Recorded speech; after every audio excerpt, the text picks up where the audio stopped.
nous devons commencer cette vidéo en parlant d'une nouvelle importante sortie aujourd'hui concernant le départ possible d'un joueur de l'équipe de Barcelone considéré comme important par beaucoup, et cette nouvelle a divisé de nombreuses opinions parmi les fans, beaucoup soutiennent sa vente, tandis que d'autres le sont actuellement totalement contre. Je vais donc vous expliquer maintenant de quoi il s'agit et à la fin de la vidéo je veux connaître votre opinion honnête sur ce sujet ici dans les commentaires.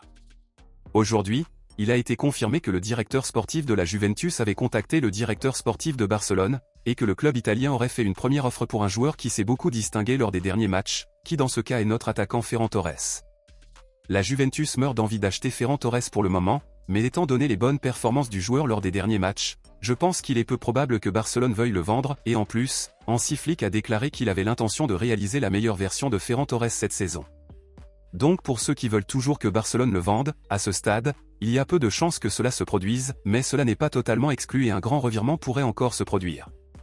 Mais dites-moi une chose, êtes-vous toujours pour ou contre la vente de Ferran Torres? Laissez votre avis ici dans les commentaires. Passons maintenant à l'actualité principale, bombe exclusive de dernière minute. Barcelone affrontera l'Atlético de Madrid ce samedi dans un match extrêmement décisif qui déterminera qui sera le nouveau leader de la Liga à partir de ce tour, et à ce moment-là, Barcelone doit prendre une décision importante impliquant la défense du club pour son schéma tactique.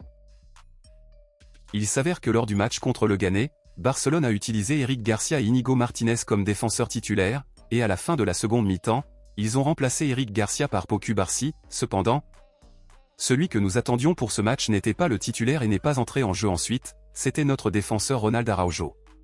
Maintenant, Araujo est prêt à jouer contre l'Atlético de Madrid, et avec cela, Barcelone doit définir qui seront les deux défenseurs titulaires pour ce match très important.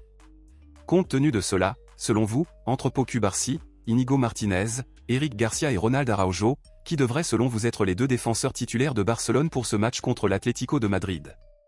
Dites-le moi ici et je lirai votre commentaire, je vous verrai dans la prochaine vidéo.